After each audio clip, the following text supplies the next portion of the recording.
Welcome back to Heroes of Humility. This is Pierce with love for our friend Beige, who's back in the studio. We went and visited him in the hospital room. I thought we were going to have to make a few more visits, but this guy's bounced right back. And it doesn't look like he's missed a day in the gym. Yeah, it's Beige 2.0. I mean, it's a way to lose weight. I don't recommend it, but pretty effective. You know, I think I shedded 30 pounds while I was there. So, and we want to hear all about it, and then we'll do a round of what would you do. Heroes of Humility, humility, humility, humility, humility, humility.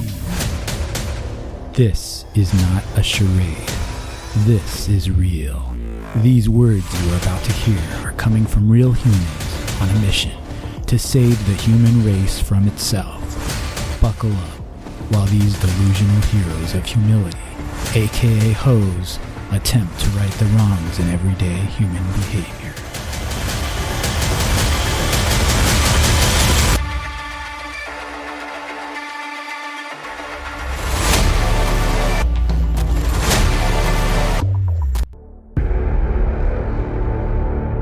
So, Beige, you defied the most dangerous situation that a human can go through. Yep. One of the most. Tell us about it. I just want to kind of take a minute to address what happened to me. I'll break it down. I don't want it to get too real, but it's going to get real here for a minute, just to kind of address. We'll find the humor in your pain. Yeah. Don't worry. Oh, yeah.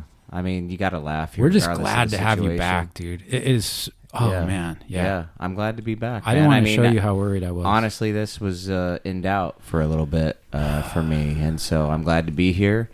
I'm glad I'm on the road to recovery. And I know Pierce had kind of addressed this in the last podcast and kind of talked about me a little bit. But I guess I want to go more in depth and mainly as like a PSA to any of the listeners that were kind of dealing with the stuff that I was dealing with. I had dealt with a particular health issue for quite a while. And it's one of those things that I just kind of tolerated. It wasn't to the point where it was what I thought would be affecting my life significantly or a threat to my life. It was just an inconvenience that I dealt with, and it just became part of my new normal up until a few days where it became very serious very quickly, and I felt ill.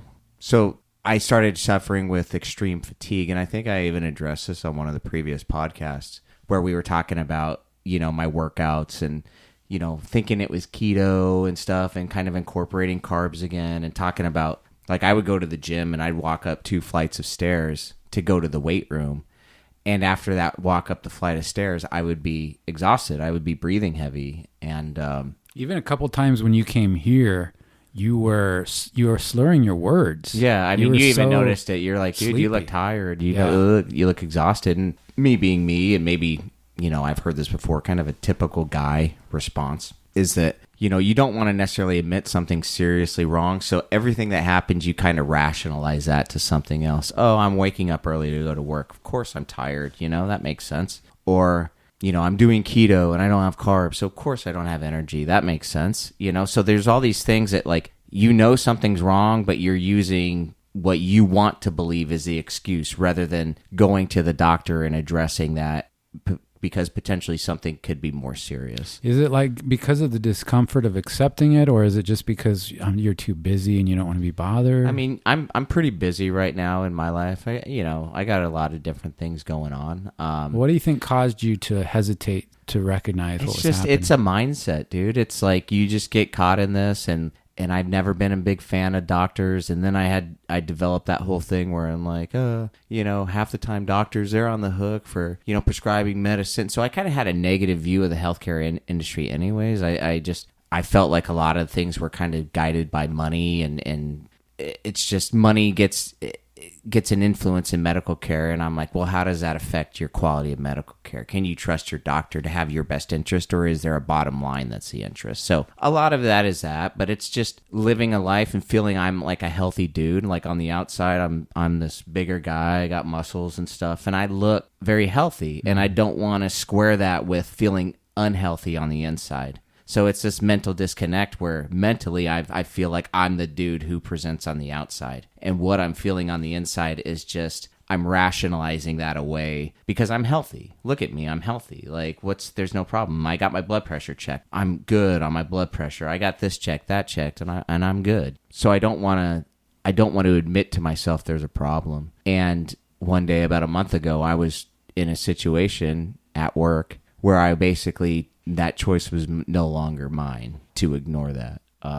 It had progressed so much that mainly it was the fatigue that was getting me, but I was experiencing a bunch of other symptoms that, again, it's crazy. I don't know what mindset I was in, but I was developing things that I had never developed in my life before, like these bloody noses that I had, and I never had bloody noses. I had light sensitivity to the point I would go outside and I would look at the sunlight and it would literally be blinding to me, and it would take minutes for me to adjust to that, and I never experienced that. It's just these weird symptoms that I was developing, and that was kind of towards the end of what I was experiencing. But the catalyst was mainly the fatigue that I couldn't walk. The last day, I couldn't walk a block without stopping and catching my breath.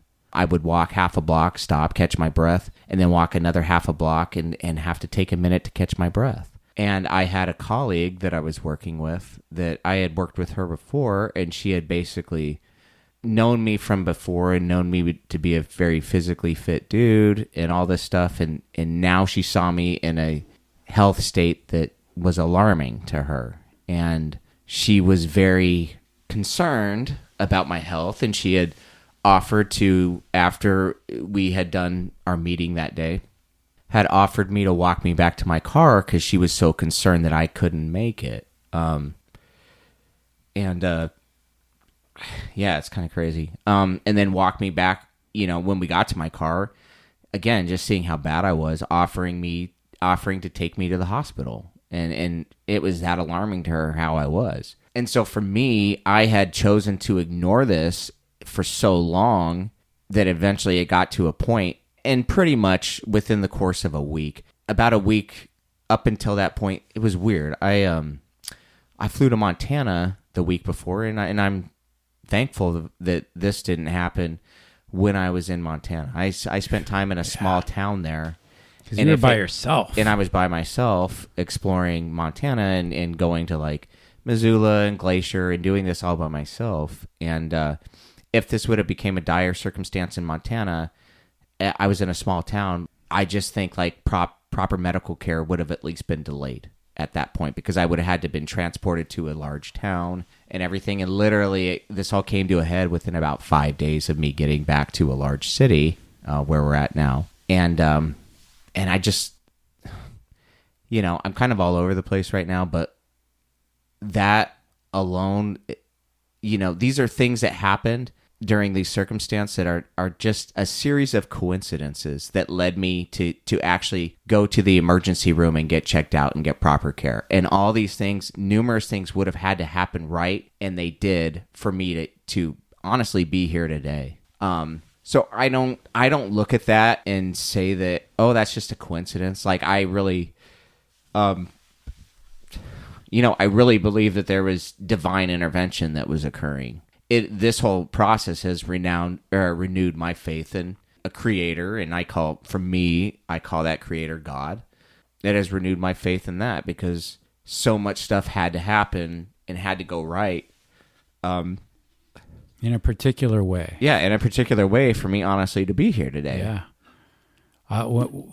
So, again, I'll kind of go back to where I was. So, that individual had expressed genuine concern, and that was a catalyst in my mind to where I'm like, I need to get checked out. I need to go and figure what this is. So, me being me and being stubborn, I went home that night and I called a friend. And then I called my mom and I said, hey, I'm going to check into the emergency room. Those freestanding ERs that are around, not the actual hospital, but like just a freestanding ER. And I said, I'm going to go tomorrow. I'm going to go in the morning. And my friend and my mom are like, well, just go now. Why aren't you going now? And I'm just stubborn. I mean, to the point of detrimental. And that's another thing I want to tell people. It's like, I've gone through life very hard-headed and determined, and that's gotten me places in life, but there's a flip side to that, too. You have to be able to kind of listen to people sometimes and realize that what they're telling you, especially if it's a friend or your parent or somebody that has your best interest at heart, you have to listen to that. You can't just be stubborn. No, and I'll speak to you is that I've been in that place too where you have a busy life. You've said that and you started with that. And it's like, I don't have time for myself. I can't deal with this. I can't deal with it. It's not in the schedule. Right. So you put it to the side. And you hope it goes away. And now it's rearing its ugly head because somebody's actually, you think I feel shitty, but now people are seeing how you feel. Right. And now it's like you can't avoid it. Well, and I couldn't even function anymore. I mean, I park and I knew I had to walk, and I'd be like dreading it because I knew I was so fatigued that it was a chore to even do that. I mean, it's crazy, It's kind of ridiculous how easy it is in our lives to just set aside the most important things. Right. Yeah. And at the end of the day, your health is like number one. Without that, like everything else that you're going through work-wise, family, like none of that means shit. Yeah. I mean, if you don't have good health, that is number one, period. And you can't put that aside like I did. And so, that was, like I said, that was kind of the concern of, because my friends were concerned, and that's great, but I expect that, I guess, But when you have quasi-strangers or work colleagues that know you but not know you that well, and they're expressing concern because they're seeing you as an outside observer, how you are, to me, that just flipped a switch in my brain where I'm like, okay, I need to go down and get checked. And you were with somebody who ordinarily, and we don't talk about our work, and I won't again, but you were in a situation with somebody who usually we don't get that close with, but Right. This person was the right person in that right time, which is to me one of the very first things. And I'm looking from the outside in, even though I care about you, I have some partiality, so I'm connected to it. But from looking from the outside in, I see that was one of the first small miracles. Well, it's a professional environment, and you try to keep things professional, and it's kind of on that level. Yeah. And for someone to go to a personal level, like, hey, you don't look too well, like it was out of the norm. And offering the help. Exactly. Yeah, it's out of the norm. Unusual. And yeah, I do look at her as like, and she wouldn't want to hear this.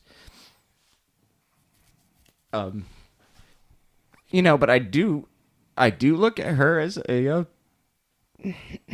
like an angel, basically. Like, this is another like divine intervention because she expressed that level of concern that you're right. It's not normal in that setting, and in that setting, usually you're with that individual maybe 15 minutes, 20 minutes max. Well, that day things were getting pushed back and delayed and delayed and delayed, and I was there with her for an hour.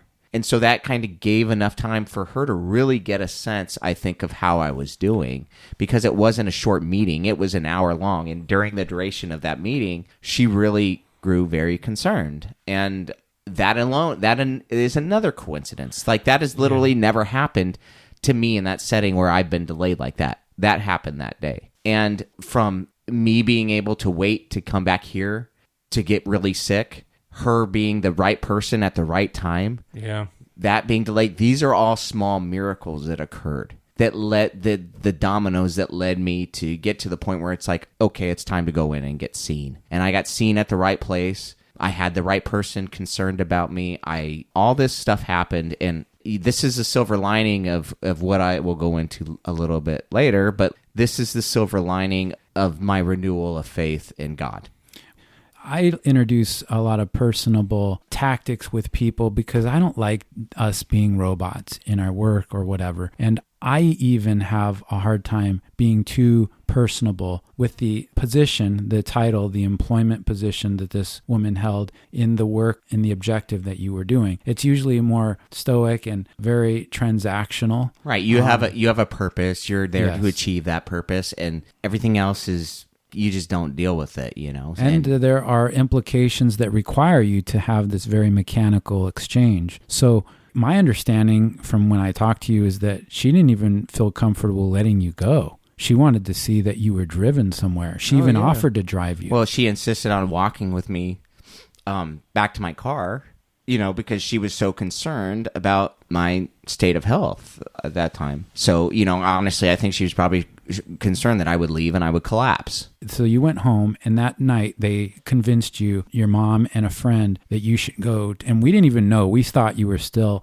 coming back from your trip from Montana. I had texted you, and we were supposed to do a recording. And because in the past there have been times where you do not respond to a text, I thought, well, that's what it is. And he had not responded for at least 24 hours. So we had no idea your dire situation, but you went home, and then so you didn't wait till the next morning. You went to the emergency room. No, I did night. wait till the next morning because I'm stubborn and hard-headed as hell. Okay. So I insisted, I'm sick, but it's not like I'm going to die or anything. I'm fine. I can wait till tomorrow morning. It's late. It's inconvenient. I don't want to deal with this right now. Let me just deal with it in the morning. I just had that mentality where it's serious, but I didn't take it too serious, I guess. And I actually thought I might have COVID because I was having respiratory issues, even the breathing, the fatigue. Actually, my mom insisted on staying at my house that night because she was so concerned about me. So she wanted to be able to at least monitor me if I was insisting on going the next morning. While she was there that night, she bought a COVID test. I took a COVID test and I came back negative. And my response when that happened was, oh, crap. If it was positive, right, that would have explained it. And that would be good. And then it was negative. And then I really thought, okay, something's wrong. And so this was the next morning. That was the previous night. Oh, okay. And so then the next morning I wake up and we leave at like 7 a.m. and I go to that freestanding emergency room, and I was so bad. My mom just dropped me off in front, and I was like, I could barely do the walk inside to the receptionist. I was so fatigued. And I do the walk and I get in there, and I will give them full credit. The healthcare that I received from the minute I walked into the emergency room, the freestanding emergency to the minute I was discharged, I have nothing negative to say about anybody. In my opinion, they're all heroes. All those people, in our job, sometimes we get labeled as heroes or something or whatever. Like, I don't view us that way. I don't agree with that for us. But for those people that are literally saving lives. Yeah, they saved your life. And was it an urgent care or was it an emergency room? It was an emergency room. Okay. Because I wanted to go to a place that had a scan. Okay. Because I thought maybe it was pneumonia or something, because I was having such fatigue and respiratory issues. Right. So that's what I initially thought. Maybe I have a pneumonia or something, So I thought I was going to go in and get scanned. So they take me in initially, immediately bring me to the back because my symptoms it's like a triage situation, and my symptoms are so bad. They're just like, this dude needs to come back now. I didn't even wait in the waiting room. And I went back to a room. I got a room, and they immediately did a blood test on me. And I would say within 15 to 20 minutes of that blood test, a doctor comes in and tells me that I have...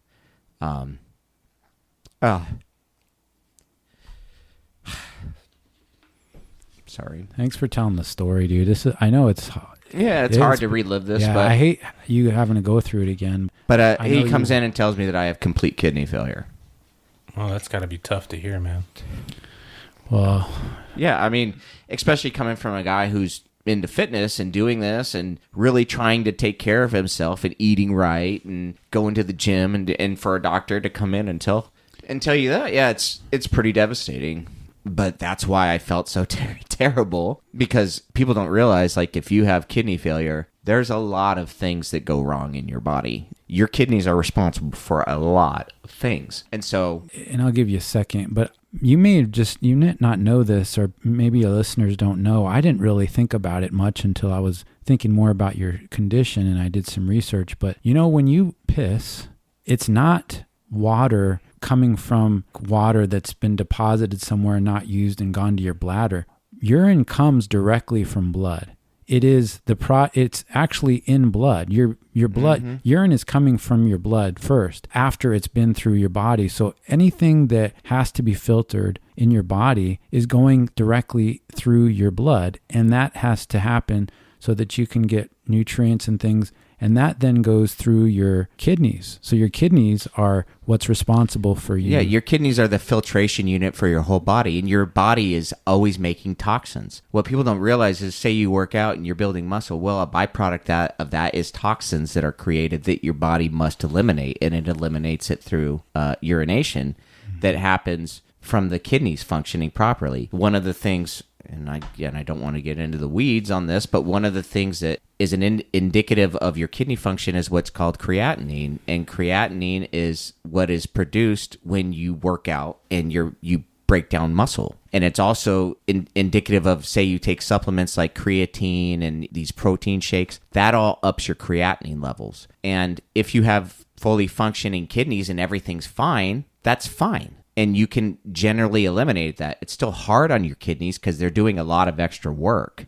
This is, when you went through this, I called friends of mine that I know take creatine and supplements, which, by the way, are not regulated, to the point where you actually know for a fact what is directly going into your blood. Because even though the packaging says that this is what's in it, guess what? There's nobody policing that to the point to where you really can say wholeheartedly, these companies are trying to make a profit. So friends and people that have been on this stuff for so long, you almost are in a predicament where you're adding something to your body, not knowing exactly what it's in it and how much that it's okay to be added. And you think that because you've done some research or gone online, everybody who has this optimization standpoint, this kind of orientation and thought that I will be able to figure out what's the best for me by doing research and using AI or going online. The truth is that we all function differently. And you could have certain issues going on, but you're adding stress and work to your body in a way that it was never designed to work. And adding these things into your system, no matter how well they're being filtered or how you think you look on the outside and you're able to do it, unless you're having a blood test almost every day, which is not like what I'm recommending, you may not know when things are about to go sideways. Oh, yeah, exactly. How many of us are walking around and you don't know your kidney function? You just know how you feel. Like, we're not having monthly blood tests to monitor this. And this could turn bad very quickly. If you're introducing something or you have an underlying health issue, your kidneys, if they're affected, they will start shutting down rather quickly. And then you're gonna have a whole variety of problems.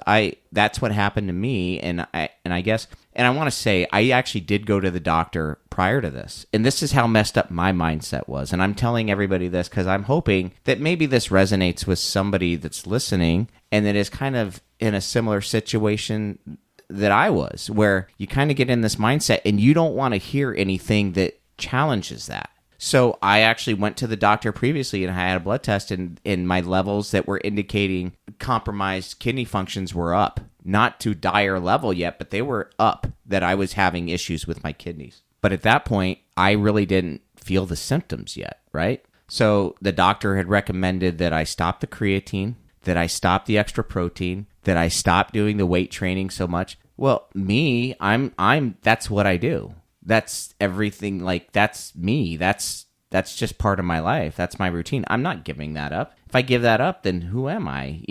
I can't do that. And so I made the decision that I'll be fine. I'll be fine. I mean, look at me. I'm a healthy dude. Like, I'm a young guy. Like, whatever. Like, it'll fix itself. I'll figure. And I didn't listen to her advice. I didn't follow up with a scan, because I didn't think it was that dire yet. And it honestly, in hindsight, what's sad is for me, it honestly took me to almost die for me to go in and fix this issue. And that's what's terrible. And that's what I want to tell people is, like, if you have something that's an issue, you need to take care of it, because it can turn into a deadly situation quickly. And so don't have the mentality that, you're going to be able to not deal with this and it'll just fix itself, because I had that mentality and it almost cost me my life, honestly. So just to kind of follow up on that, so I've never been in an ambulance in my life. Well, it was so dire of a situation and I've been to emergency rooms before where you see an ambulance picking somebody up and you're thinking, man, that person's in rough shape. Oh, I'm glad that's not me. Yeah, that's usually how you feel. Right. Well, that day, that was me. Oh, man. That day, that was me in the back of the ambulance getting rushed to the hospital. And that whole situation's surreal. Like, you're sitting back in the ambulance and you're like, I can't believe this is happening to me right now. Like, this is crazy. And I go and I get to the hospital, and again, fabulous hospital.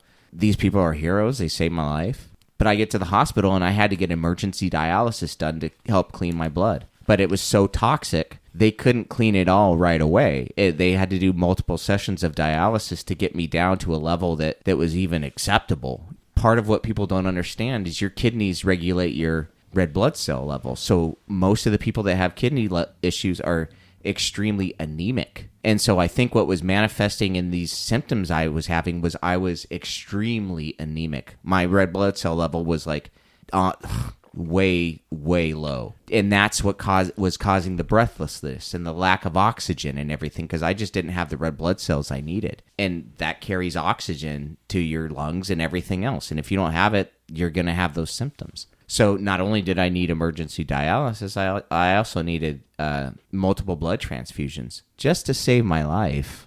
And I was so bad, I had so I had the issue with my kidneys, I had the anemia issue, and I had fluid around my heart that my heart couldn't even do full beats because it was compromised by this fluid around the heart, because the heart has a sac around that. Well, when you have kidney issues, a lot of time that sac fills up with fluid, and then it compromises the ability of your heart to beat. And I actually, it's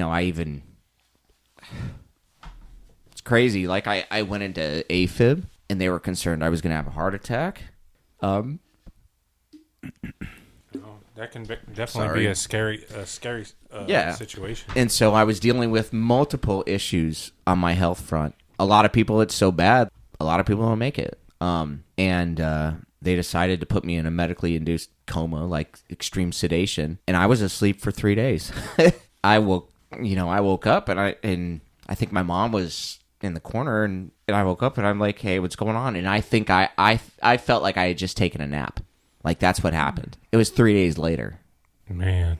I remember I texted her, and she gave me the news, and yeah, I just wanted to be down there, but I remember she was telling me that he's kind of confused right now. He doesn't really know what's going on, so I didn't want to add to that by you trying to feel like you had to be on your A game to when you had a visit or something. Right. So I just kind of stayed in touch with her. Yeah, and I appreciate everybody that reached out, and there's people that reached out that I didn't expect to reach out that really prove that they're good human beings, and again, that's another silver lining of this whole situation. So I woke up from that medically induced coma, and I was, for the first few days after I woke up, I was terrified.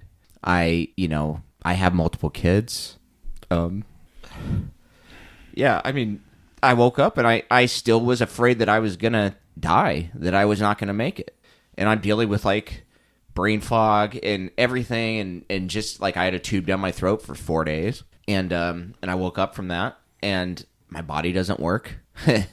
I can't move my legs that well. I'm just confused as hell. I remember somebody asking me, where are you at? And I said where I'm at, and they're like, well, what month is it? And I had no idea. I couldn't figure that out. That was just too much for my brain to process. And just simple questions like that. I just was in this brain fog that I didn't know. I couldn't function. I was very irritable, too, because I literally, like I said, I was anxious as hell. I was super anxious because I was afraid I was going to die. And that was for about 2 days after I woke up. I was in that state. I was in the ICU during that time. And just your brain wants to work, right? There's still a part of your brain that says, this is who I am. I'm this guy, and your body's like, but you're not anymore. You can't do this. You got to relearn how to walk.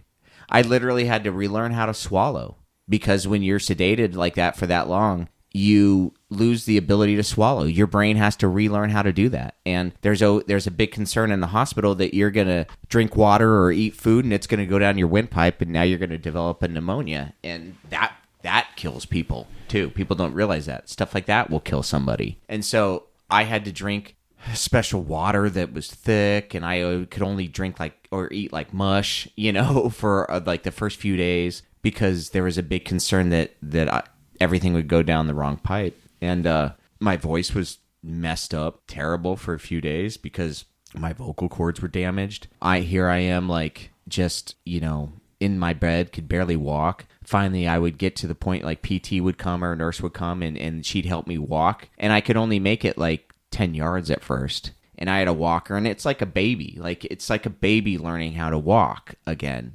And finally one day, and again, this is all amazing, and I learned so much about the body and how intricate it is and how amazing it is.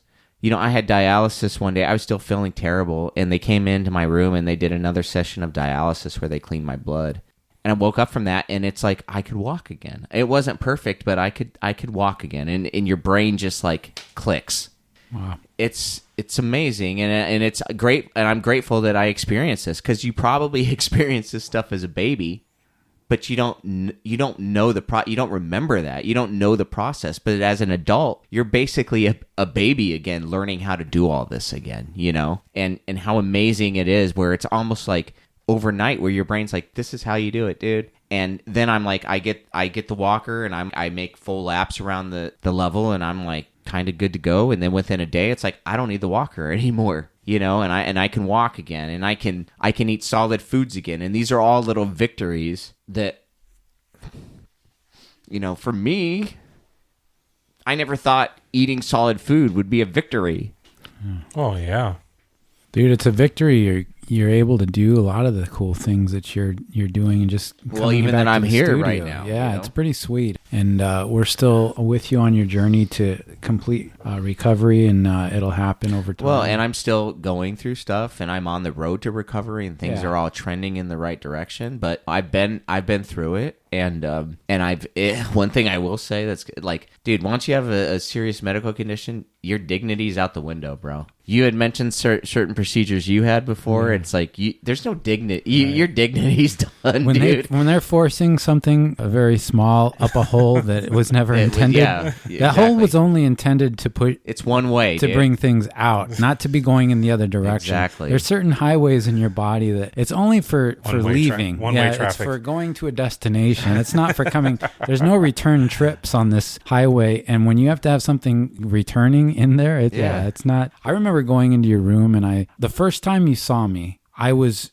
trying to be funny. Oh yeah, that you bombed. And I know you really like to completely say where something still stupid in front of the nurse. I'm sick, but I'm still busting your balls. Yeah, and I was trying to be funny. But yeah, it was just, and the reason that happened is I just didn't want you to see that I was worried about you. And I was also even embarrassed to show you how much I love you. So I was just doing what I always do, which is make the funny. The nurse, because she's in an environment where you're more real, and also sometimes having to be callous, not to all the patients, but you're dealing with people who, like you said, dignity is no longer a concern. So I said something, and I just thought it was kind of funny. I realized I was a little off my game, because the truth, Beige, is I wanted to be there, and I was just worried about you. Yeah. I never like showing, when I went through this with my mom months ago, when I went and go into her room and I would try to help her in whatever way I could, I always took a deep breath to make sure I didn't show that I was worried. Yeah, you're trying to steady yourself mentally before you go, because it's a hard situation. And I appreciate that night that you guys came, and it lifted my spirits for sure. And Red and I watched Gladiator for a while. That was awesome, man. That was just awesome. So cool. And that alone is like so uplifting to see this. I had buddies that I haven't talked to in a year. Like I had a buddy that I hadn't talked to in a year, and he just reaches out and he's like, texts me. He's like, hey, what's going on, dude? And he had no idea that, and I just said, yeah, I'm in the hospital. I almost fucking died. And he's like, what? And just dropped everything and came to my room and hung out with me for like 2 hours. And we haven't talked in a year, but like, you see the good in people, man. And it's so reassuring to see that. I had another work colleague that I haven't really talked to that much in a long time. He was texting me every day, hey, how are you doing? Or texting my mom, how was he doing? And he came down and visited me and everything. And I got a card from work where a lot of people signed it, wishing me well. Like, these are all things that are just so reassuring to see the good in people. I think that when you're growing up, and I know some of the challenges you've overcome, that it's also eye-opening on a profound level for you to realize that people actually care about you. I know that's something that everybody struggles with. I know you have. And I just think that's kind of cool. That thing that comes out of this, you're like, oh, people do care about me. Well, and this is kind of probably what's got me into this situation where it got this bad, was I've always been super independent. I deal with stuff on my own. I always had that mindset. And it served me well in a lot of ways, but it honestly, I think, partially led to this. And people are always willing to help, right? They're always willing to help and do things, and I'm always turning them down because I feel like, no, that's an inconvenience. I don't want an inconvenience. They're offering, but they really don't want to help. That's like the part of my brain that's having that conversation with me, and then that leads me to make decisions where I'm just like, even when that lady offered to drive me to the hospital or walk with me, I'm okay. I'm not okay. I'm not okay. Like, that's the truth, but I don't want to inconvenience her. And with her, because she had such a different relationship that didn't have that dynamic with you where you could just say, oh, well, she's doing it because, or she has to do this. I think the reason it had an impact on you is because you're like, that person doesn't have to do anything. Yeah, exactly. She's not a stranger, but she's kind of like a quasi stranger, and that she's willing to do that. That was profound to me, and it is something that made something click in my head. So, long story short, I have had to go through a bunch of crap. I mean, I've had some procedures already in the hospital that I had to have done. I still have more probably in the future potentially that I have. I am currently still on dialysis right now. So I'm not fully healed yet, but I'm on the path to recovery. Everything's trending in the right direction. At the end of the day, I spent 2 weeks in the hospital.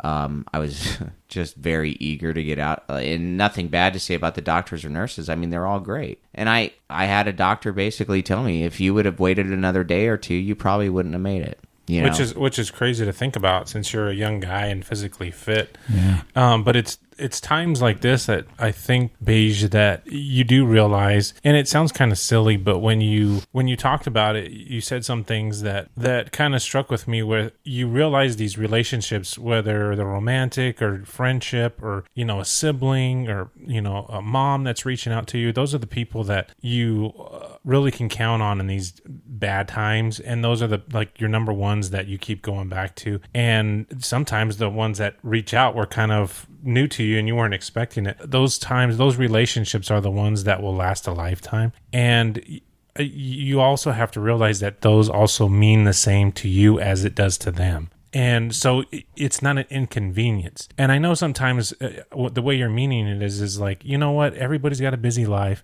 I don't want to be one more task on their list. I don't want to be a burden. Yes, you don't want to be a burden on their list. But it's those times where it takes everybody to kind of slow down from our busy lives and doing everything that we need to do and on our list to go, hey, you know what? My buddy or my loved one needs some extra attention. It's worth it. You know what I mean? Well, and for me, like, the flip side's true, right? Like, I did have people that came and visited me, and I will always be grateful for that. And even people I didn't expect. But then I will say what I did have to deal with was there was some people that I maybe did expect to come visit me, and they didn't. And that's a hard pill to swallow. One of the most rudimentary signs that there's something else going on other than what we can see, or what this crude things are that we're made of, even though they are amazing, is that what you always end up talking about is what matters most to the human intellect. And it isn't how shiny your Trans Am is or how much money you had, because we're all going to wind up in a bed in a hospital room at some point. We are. Sure. It is what you're talking about these connections that you make with other spirits, with other people that are more than just this skin or body parts.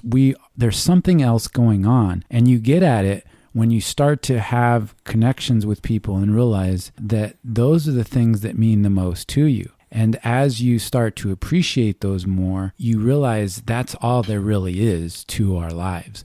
Our legacies and what we leave behind. When you have a cursory look past to get to some other objective, your day-to-day interactions with people, and they seem like the chore on your way to do something else, realize that's probably the most important thing. And there's interactions that you had like that saved your life, that made you keenly aware of this. And this is one of the reasons that I think that it's not something you're supposed to have proof of. When we learn about the way that the laws of nature work, it isn't necessarily disproving that there is a higher power. It's just that we're getting a small window into maybe how he's done it. But it doesn't mean that these things are opposed. But we should be sensitive and open-minded to things that we can't see or understand. And to me, when you get to talking to people about what matters, or they're at their end of their retirement or the end of a stay in a hospital, whether they're going in to get worse or they're getting better,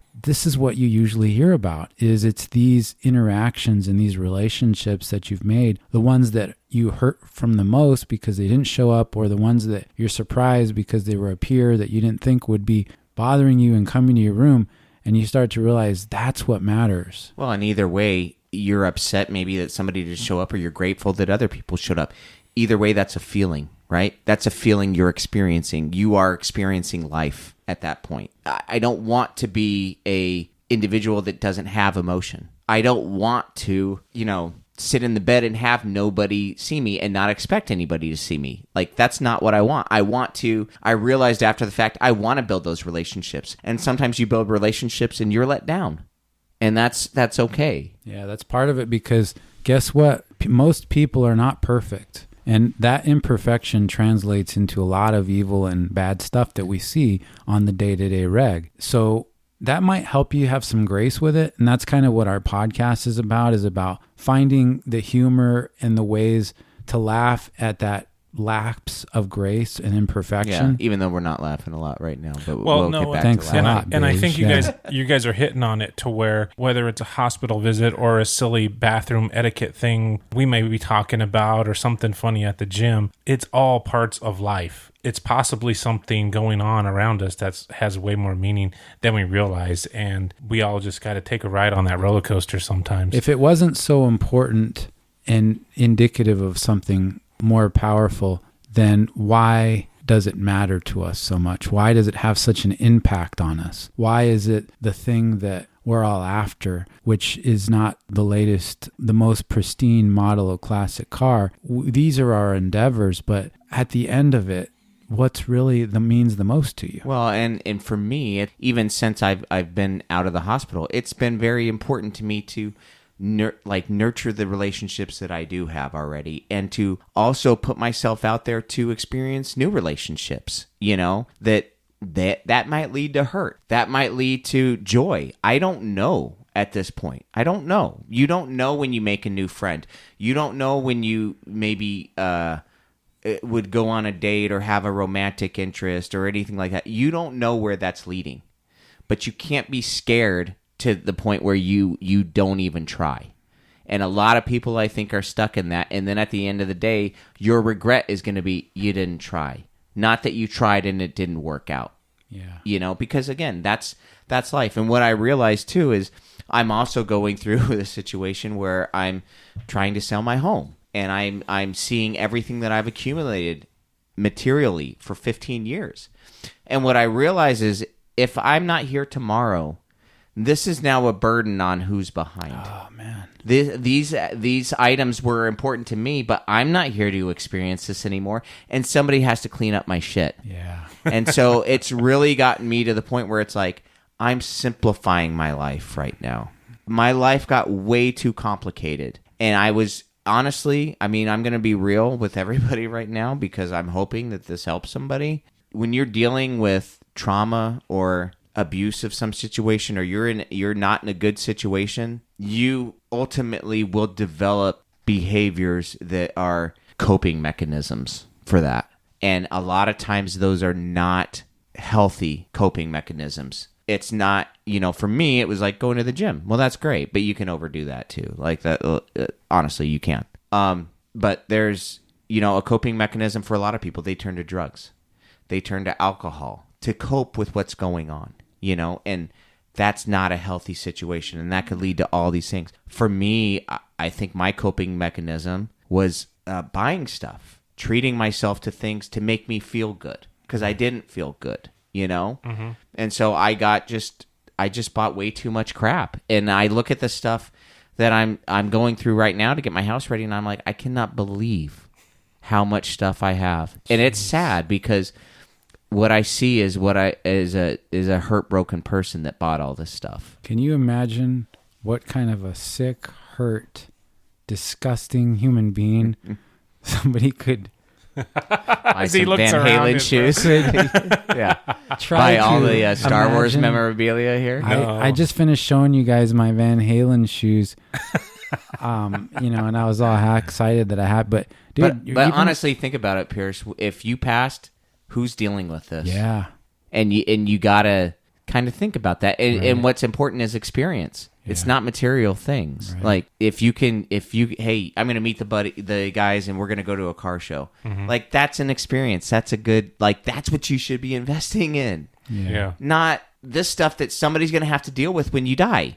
No, I know exactly what you mean. When my wife's parents passed, and it's pretty tough. They lived in the same house, not even for 15 years, but for 40 years. And I think part of just growing older is hanging on to stuff that you think you might use later, or you might it's hard to get rid of things. You might have inherited, like, I know her grandma and grandfather had passed like a decade before. Going through their garage, helping my wife. You know, when you first go through there and you're like, oh, hey, cool, that's a cool crescent wrench. I don't have one like that. Like, that'll help me out instead of having to just sell it or give it away. But then you start looking at, oh, there's 5 hammers. Shoot, I already have 2. Then it snowballs into, like, my mother-in-law was a preschool teacher.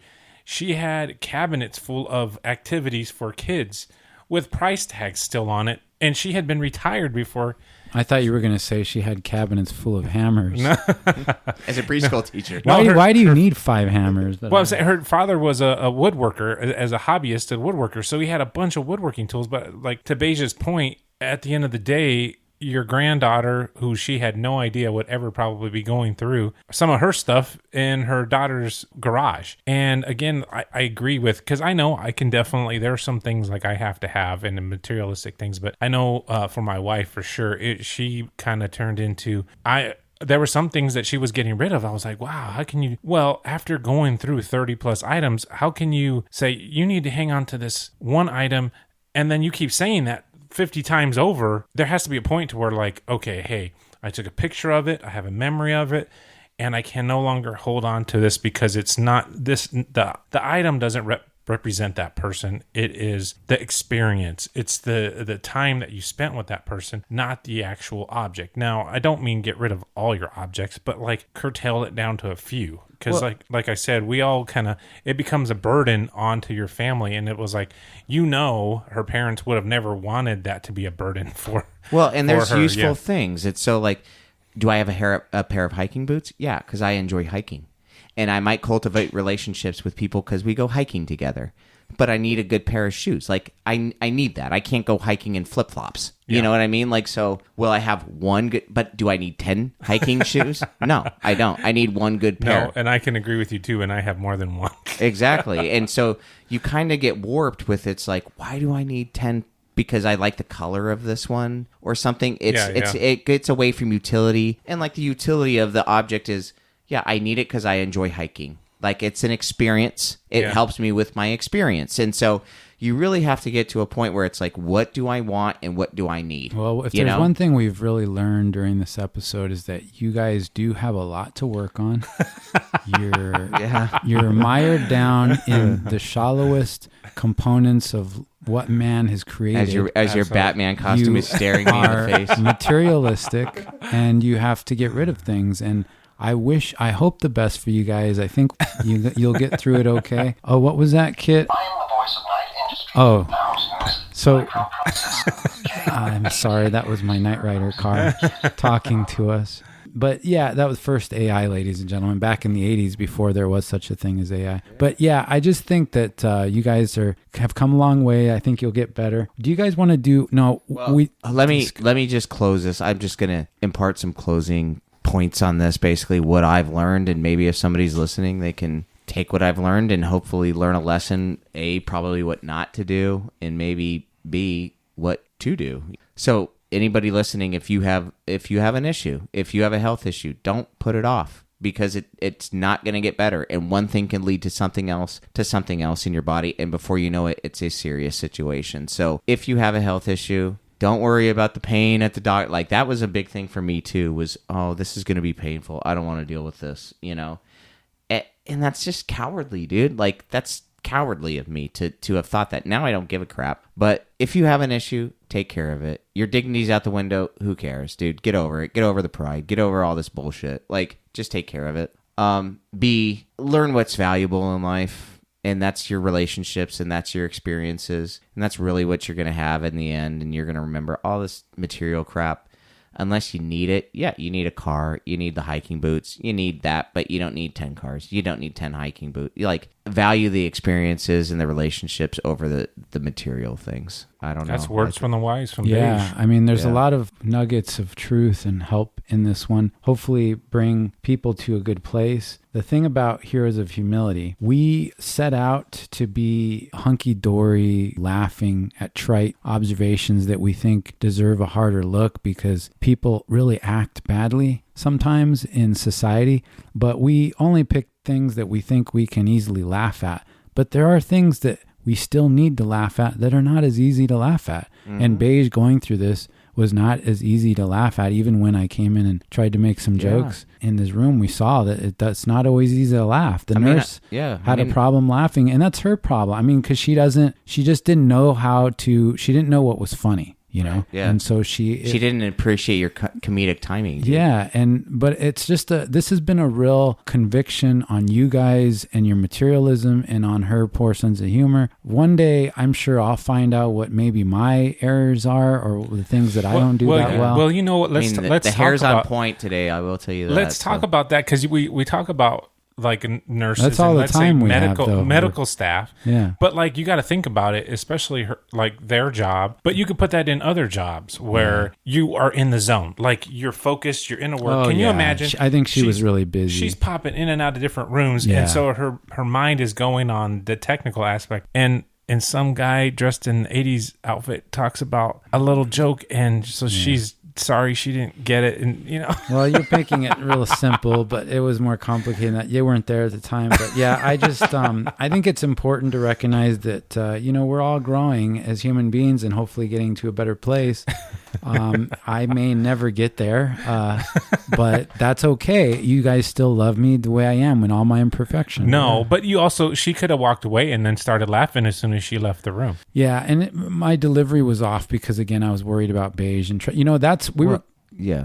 Sorry. I mean, it was Well, let's funny not for get into it the was funny for details. me to watch it. It was like, if you're in class and like somebody's up there making a speech and they're just bombing, you ever had that, like, I'm embarrassed for this dude. The guy survives a life or death situation. And I was in the hospital shit bed. on everybody, dude. I was in the hospital bed, think he can jacked just take up, and I number- felt bad for Pierce, dude. Oh, no. I felt bad for Pierce in that Okay. situation. I thought you were just enjoying it. But I one last thing I want to say, and then we're going to get over the serious crap because this show's not about that. But for me, learning the intricacy of the body and how we work, like, your body is a biological machine. It's way too intricate. It was created. You got to also square that and realize that you are not better than anybody else. You are not supreme. You need to realize that you are a subject of creation. That's what you are. And you should live your life accordingly, that you were created. And again, for me as a Christian that I identify with, that to me is God. And you have to know your proper place in the universe.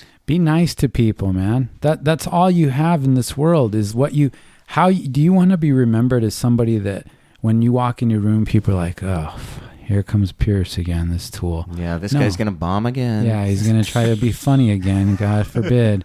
Dear God, please stop all the evil in this world, including Pierce's bad jokes. No, just just don't leave people feeling bad. Well, even if you're having a bad day or they did something awful, you realize that if you smile at somebody, that might be the last smile they see all day, because they're probably not somebody that elicits smiles from people. Well, dude, I will say that, like, you And it guys might coming, change them. you It guys might coming make them by, better. other guys coming by, just bringing up my spirits, like, that helped my hospital stay a lot. That helped me. It just brought up my spirit. And Pierce will be glad to know this. He gave me a bracelet. I wore it for the duration of my hospital stay. I even, as people were like transporting me in my bed, I'm like, dude, you should listen to the show. I do a podcast. And I'm like pimping our podcast as I'm getting. So we might have a few new listeners from the hospital. And, people, oh, what's that bracelet? Oh, I do a podcast. It's just a conversation starter. Yeah. Even as I'm like getting ready to go into surgery, the surgery's tech like, oh, what's that? And it's and you're oh, I like, do a podcast. I'm putting you under, sir. Can you lay back? And you're like, just don't forget to like and Just subscribe. hold off on the anesthesia just 1 second. I think I see a hemorrhoid at your butthole. Yeah, it says HOH. Yeah, if you could exactly. just- I got that tattoo. done. Some that, marketing some ploy. work done. Yeah. So, I mean, if Pierce is probably going to insist we go to the tattoo parlor next and get it tattooed on the maybe tramp stamps, HOH. It's not a bad idea, and there's no bad ideas in the Heroes of Humility, especially if it comes from one of us, because we know everything. Yeah, we had what would you do round. I guess we could try to fire that off. We had talked about. I saw one of these weird commercials. I just do not understand. I'm not one of those guys that likes to necessarily get into the jacuzzi. Even if I was by myself or let's say with my significant other, it's kind of like, and nothing against people who do, but you're kind of taking a bath in your own waste is the way I look at it, okay? You're not a bath guy either, right? I'm not a bath guy. Yeah, I like to let all the waste wash down the drain. Now, I don't want to leave the listener with the impression that there's a lot of waste in my shower. I'm not doing waste. Speak for yourself. But the point is the water still clear when it leaves your body, or I is like it kind to of think a brownish so. hue? I like to think it even has some extra vitamins in it. Oh, wow. But You could bottle that, dude. yeah, I think so. Water of Pierce, or bottled at the source. Uh-huh.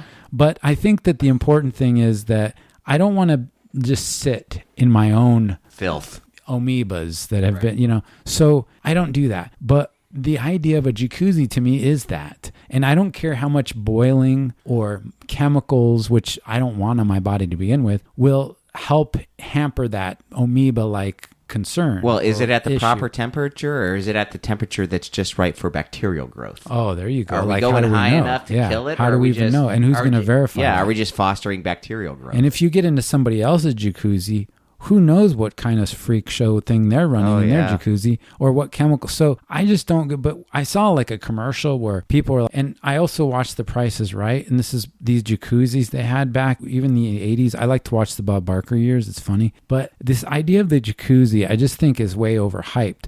And they've gotten fancy, right? And so there was a commercial of people just sitting in the jacuzzi with their bros, just two bros kicking it in the jacuzzi. And I'm like, first of all, even if it was a third bro, which would help a little bit, it's kind of like at a lunch table when you're sitting with your buddy and there's three of you and one of them has to leave early and you are just sitting next to your buddy now. Yeah. He needs to move over on the other table, on the other side. Two bros in the jacuzzi seems romantic. Yeah.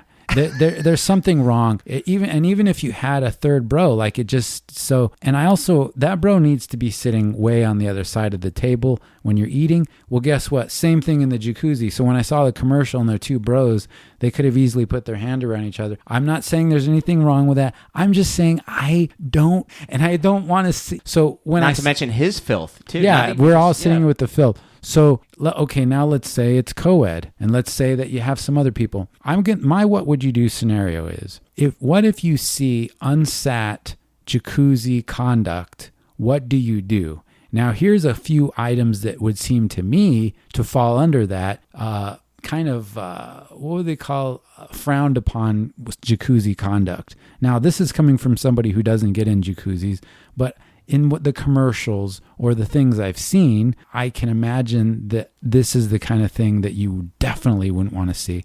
So let's say the guy who gets in the skinny dipper jacuzzi guy. That's certainly a scenario where I will be completely removing myself from. The party guy. Yeah, I will be. That party guy, he just ruined the party. So if that were to happen, that's my first one to you. This will be like a A and then a B and then a C maybe. B would be, okay, you are invited to a party and they're going to have, what are these parties where they say it's a swim party or it's a what? Okay, not it's a a fan swim right off the party. bat. You said swim, not swing. It might as well be called swing. Yeah, it's a swing party. Well, we're going to be swimming and swinging and just getting in the water. Tell me more. Okay, if there's a volleyball net set up. It's at the house with the blue rocks. Wow. Yeah, or This is there's painting a some picture. kind of Yeah. physical competitive thing happening, then okay, let's get in the water There's together. some physical competing. But if there's not, and you're just going to this get together and it's, let's stick with the jacuzzi theme, and it's going to be at the jacuzzi, I need to at least have so many, I'm sorry, it's first of all, it's got to be enough of a, gosh, I don't want this to sound bad, but just as me, this is Pierce, okay? And it's got to be enough of a co-ed experience. Now, if it's just me and a bunch of bros, I already told you, 3, 4, 5 bros doesn't help. Now, the hot tub time machine movie, that's okay because it's a movie about ridiculous stuff. Yeah. But We used to call that a sausage fest back in my day. that's like a fest, man, and it's not. So I don't know. And then even if I'm with a date, if it's just me and my date, I guess I don't know if it's that good for your hair.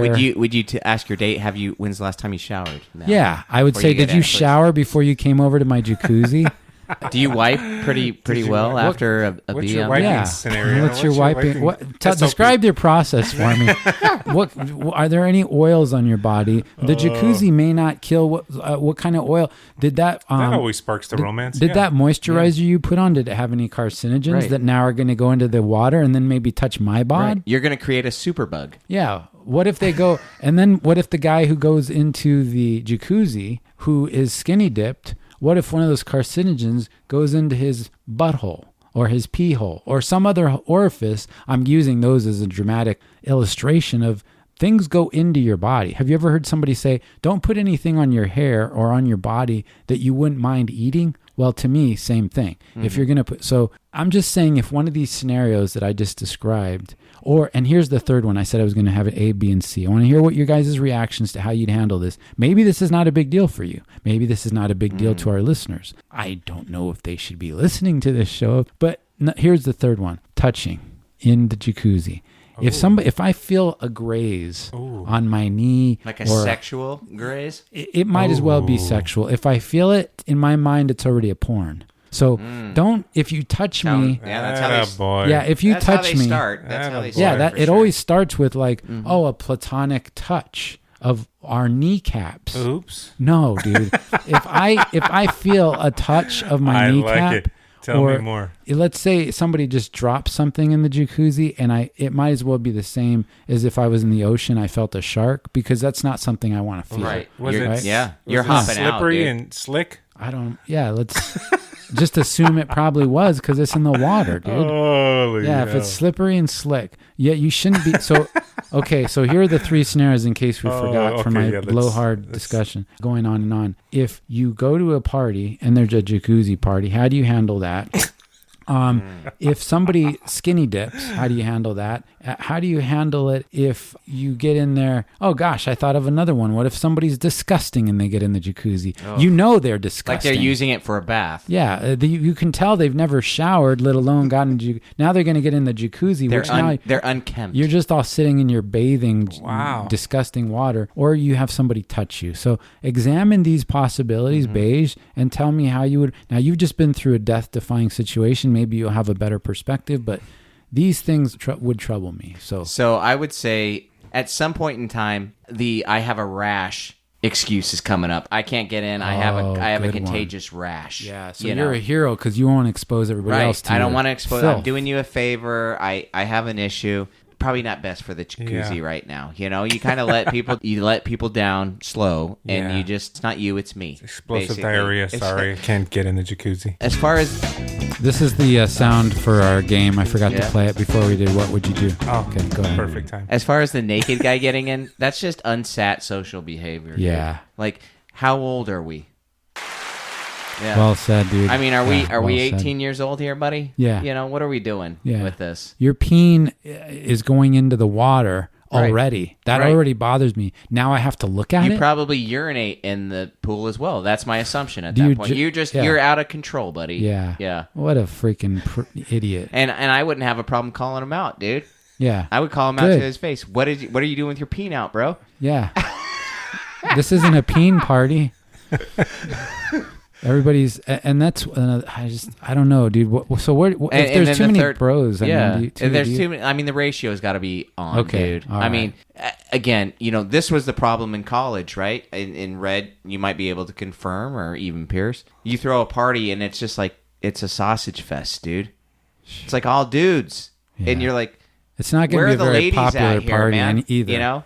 No, And that- I'm just wondering about these Pierce parties where it's like you're at a college and you're having a good time and it's just your bros and you're like, let's take this to the next level. Let's all hop in the jacuzzi. And who? Yeah. And you know what? I'd be very concerned. I'd be very concerned with maintaining a friendship with the person that spontaneously delivered that idea.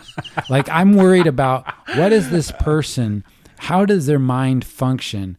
Can I be friends with them anymore? They're suggesting we get in the jacuzzi together. Think of the healing powers of heat and bubbles and massage. If a guy suggests, I want to share that with you. No, Let's say I'm not Pierce. sharing that, dude. Let's say Pierce moves into a house and they have a jacuzzi there. Yeah. And I think Pierce would do like a false out of order on the jacuzzi, right? Like people would come over and say, "Oh, dude, you got a jacuzzi." It's a housewarming party, and Pierce right? would Yeah. say, "Dude, the pump's broke, man. We can't get in," and it's fully functional. But Pierce would just say, "No, because I don't want you in my jacuzzi, buddy. I might I'm even gonna be have to drain yeah. that water if you get in." I like, might to even start be over more again. honest and say, look, I don't even expose myself to my own water that I've been bathing in. I'm not going to expose you to it. Right. And if you don't understand that, I don't think we can be Sir, friends if you get anymore, in, dude. you're gonna have to place your genitals in a Ziploc bag, please. Yeah, You that's know? true. He I'm barely gonna does have let you to- use the bathroom. Yeah, I want to see you.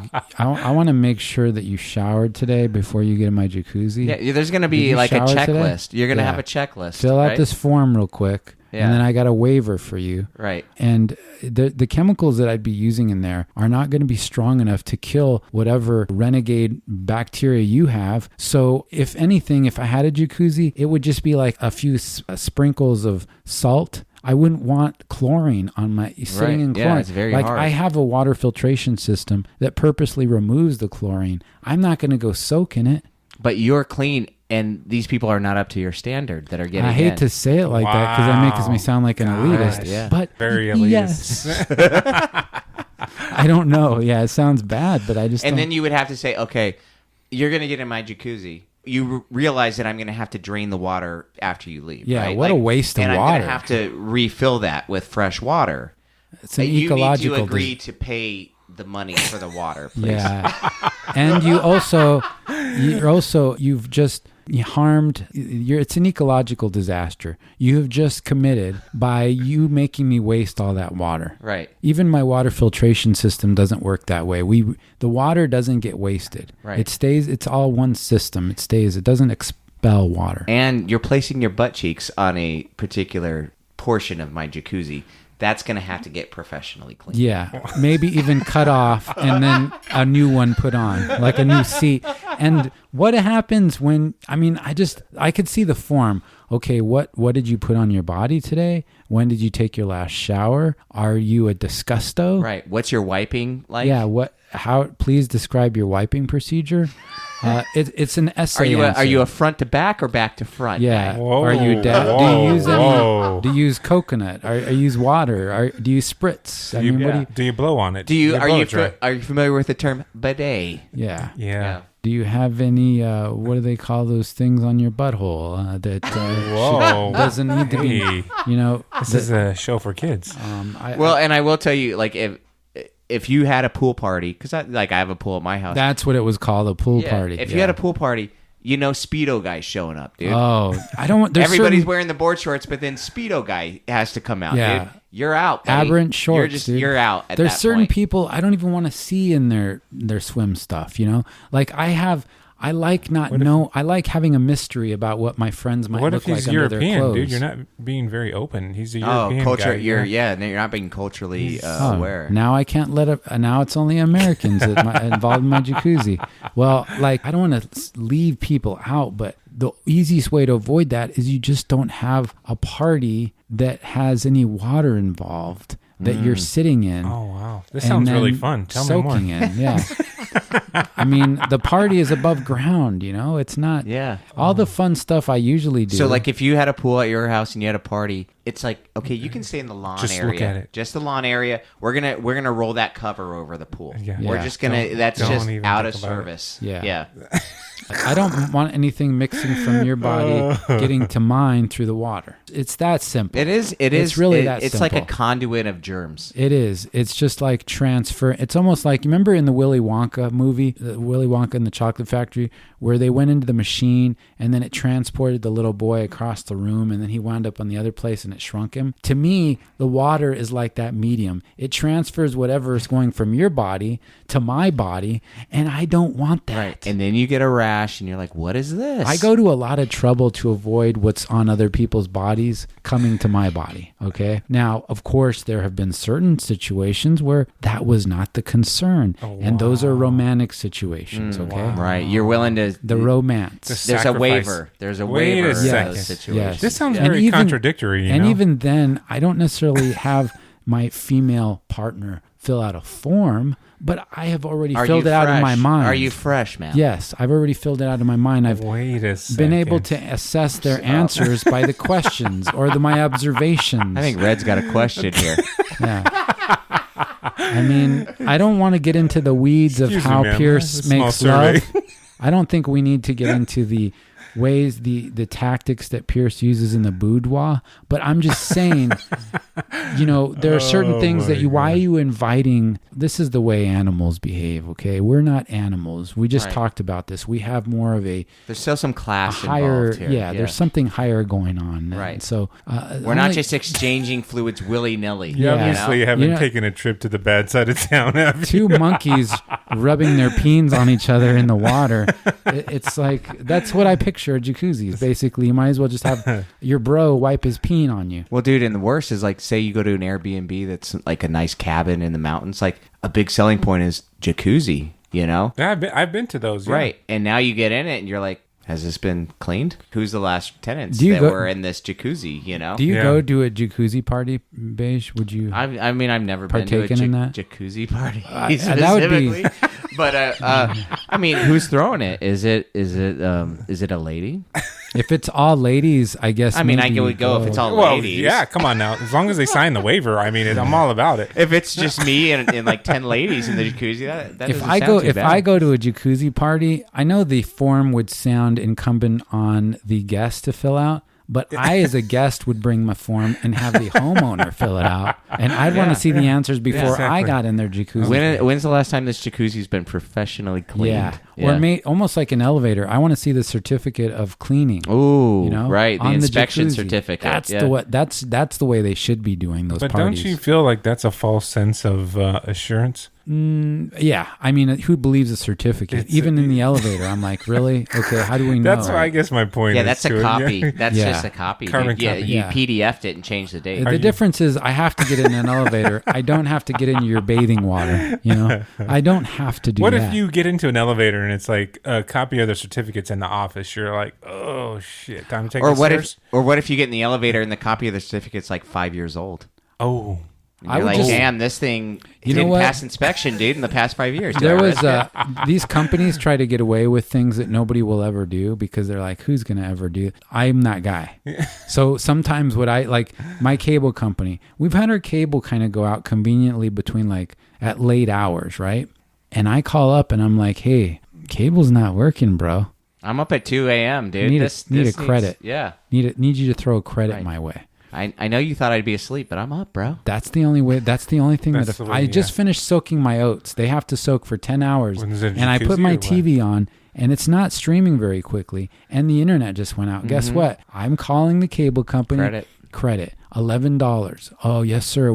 Thank you very much. We're sorry for the inconvenience. Oh, you're sorry now because I called you and I'm making you pay me $11. And I made sure that credit showed up on my thing. And guess what? The cable going out so conveniently at 1 or 2 hasn't been happening as much. Ooh. The cable company is feeling the pain. They're like, dude. we can't get away Yeah. with it with this guy. Yeah, they said, oh, this guy right they're here? messing with the wrong guy. Yeah, there's that $11, dude. I just saw. Oh, it felt so good when I saw that $11 credit, dude. I was so happy. Yeah. I just felt like I just socked it to the man, dude. Well, I mean, it seems funny, but like, dude, honestly, and what I've experienced, like, even dealing with doctors, like, you have to be your own advocate, dude. You have to, like, you can't just assume people Yeah. are going to take care of things or like, oh, the cable company, I don't have cable. Like, oh, that sucks. No, it's No, most people are like, no, dude, you got to stand up for yourself. Be an advocate with this crap, dude. Yeah. So, Red, what would you say to a scenario like that where you're invited to a jacuzzi party and any of those things happen? How do you deal with that? Do you go? What are you wearing? Oh wow, that's Speedo. getting very Yeah, are personal. you bringing a wetsuit? I like. I don't this know if they scenario. make one big enough for you. I like but this scenario. do they make 'Cause wetsuits big enough for Red's Like, body? damn, that's a big seal, dude. Yeah. Look at that seal. Damn. I don't know if I've ever heard of a jacuzzi party, but definitely pool party. that has a jacuzzi there. Okay. Now, if you're getting in, I can already tell, dude. Red is all over Because this. if it's just a jacuzzi party, now you limited yourself to like 5 guests. yeah, because I mean, you definitely It's small, cause right? most, Yeah, it's kinda most, small. yeah. And I have a pool, so we definitely always have pool parties. I wish we had a jacuzzi because I would have been that's inviting awkward. I never got to invite. everybody to. I still would have hang turned out it down, in my but- jacuzzi. Yeah, I mean, even though I it's a wouldn't have drive, I gone. would have made it. Dude. Yeah, I wouldn't have gone, but I still would have liked to get the invite. And see, I would probably be waiting for Pierce to get to my house. Do you want to in see the my jacuzzi. body though? I mean, you're gonna see my body, bro. It is bringing the spiritual level with no inhibitions and bringing the Okay. relationship to a different level. When you come over, I should just take my shirt off and let you see. But I think now that you said that you require the homeowner to fill out a checklist, I don't know if Fred's going to invite you, dude. yeah, this is this Yeah. is the truth. I'll sign this right here in the shredder. Bye. Yeah. I like it. I did like go it. over to his house and his dog bit me in the ass one time. That was fun. That was on purpose, dude. Yeah, the dog is a freaking At the Red maniacal, household, man. it's all risk. It's Right. all risk. Fred spoke to the dog in German, dude, and then it attacked. It was weird, dude. It just went into attack mode. Get him. But well, okay, we can tell Red is down for DFW, I guess. No, I like it. I've got a what would you do, and it's weird because what you brought up, it kind of goes off the same lines. This just happened to me 2 weeks ago. Do I have to play the music again to start the new Yeah, game? please Okay. do. All right. It's not. All right. This is another What Would You Do, and Red's going to be introducing this one. Enjoy the game now. Super short. Went to a pool party of all things 2 weeks ago, Saturday, at my friend's house. He's got a larger house, got a kind of a larger house on top of a hill, has a big pool, overlooks a certain part of the city. Cool. It's a cool little view. Go swimming all day, barbecue, do the whole thing, have hamburgers, have a good time, go home. And the next day is Sunday. I wake up, I feel good. Just do the family thing, and then Monday morning I wake up, my left eye is swollen. Disease ridden. My left eye is swollen, Yeah. Yeah, that's a pool injury. Yep. and I go, Something entered your pee hole that shouldn't have. Yep. And then it goes not to the that eye. eye, not that eye. It The, goes the right eye to on my the- face. Oh, The eye on my okay, face. I'm Yeah, sorry. yeah. See, you got dirty thoughts in your head. My eye was swollen, so I was supposed to go to work. Pink eye. Here I am going to work, and I'm like, do I go to work? Do I go to urgent care? I mean, luckily there Do was I nothing go to another pool pending. party? But I've never had this happen before, and I didn't necessarily feel anything in my eye. Again, here I am. I live in a warm city that I've been going to swimming pools my whole life. Never had this happen before. And so I guess that's what would you do? You wake up, your eye is swollen to where you can definitely tell the difference between one or the other. Do you go about your day? Do you go address it? What do you do? I was kind of asking that question myself. You want me to go first? Go, I didn't mean Pierce. to jump. Yeah, you got Okay. it, Pierce. I once had if you could look this up on the internet, but there's a thing called an ulcer that you can get on your eye. I do not. And along the lines of what Beige said earlier, get stuff checked out.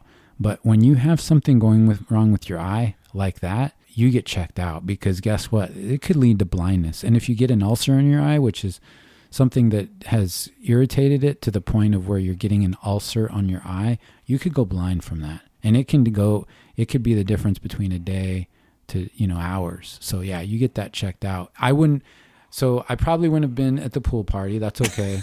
I'm sorry. I don't mean to make this sound bad, but shame on you from going to the pool party. Look, I've been to a pool party before. It can't be all bad. I just need to have everybody's forms filled out, and I want to see. And verify. Yeah, we're gonna take 5 minutes, fill out forms, and let's have some fun. It's going to be fun.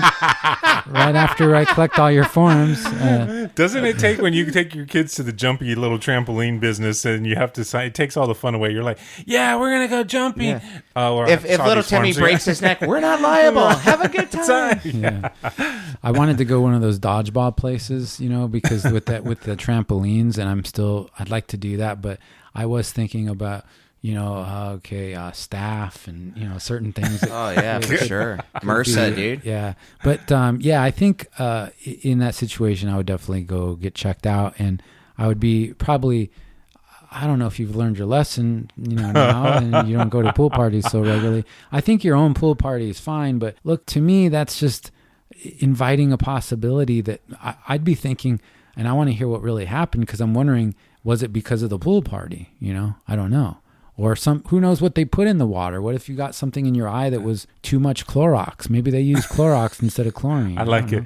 Okay, I'll tell you guys after Beige. Okay, Beige. Beige's response. So with me, honestly, what I should do and what I would do are two different things. What I would do is probably go on like WebMD and try to self-diagnose myself.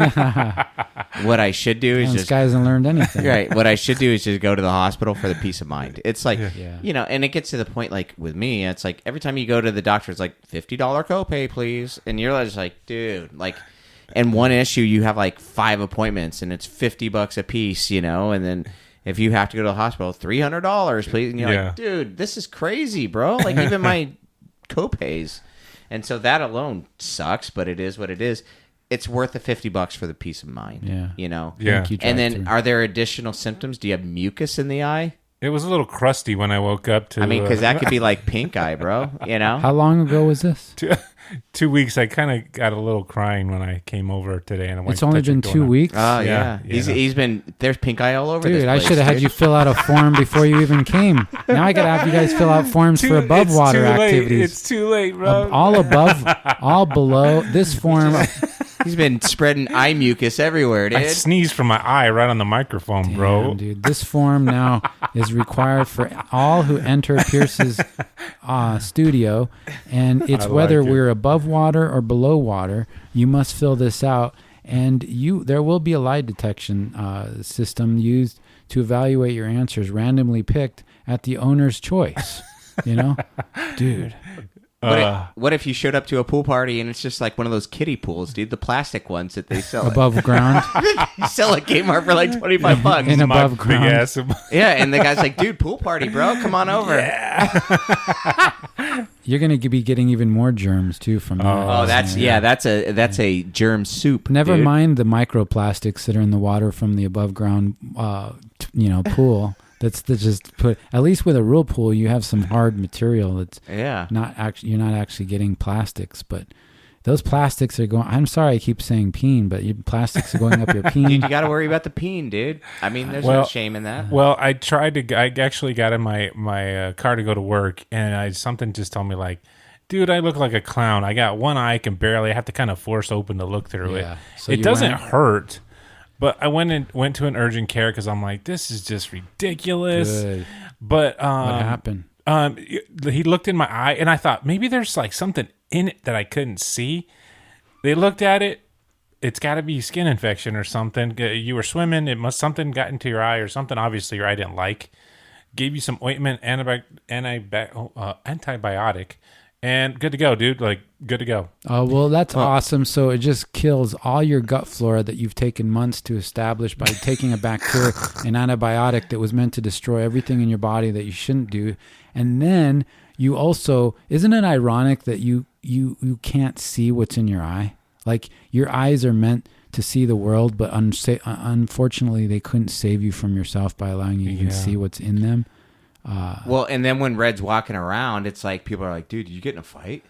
Did somebody punch you? No, dude? I got Like, into a pool party. My wife was like, "Yeah, you look like a pirate." Like she started busting my chops and stuff. Because I took it. You had to wear a took a patch? shower. I would mess with my wife and be like, hey, hold up, dude, I'm not doing crap. If you push me, I'm calling the cops, and you're going to get a DV charge. I'm going to tell them you punched me in the eye. Hell yeah, it's gonna be a little vacation. Right? Yeah. Did you wear- You better calm down. I'm not throwing away any shoes, ma'am. This is not happening. You want the DV charge? I know.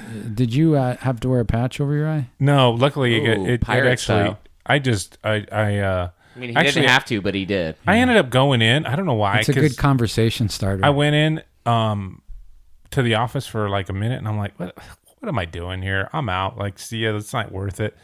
Then my prescription came in, slapped that crap in my eye, and popped the antibiotic, and I was good. The next day, I was Jeez, good. Dude, you live a life that is much A different. little bit of inhibition and risk. You live on the edge, I bro. slapped that crap in my eye, and I took that crap, and there's just I don't like taking antibiotics, dude.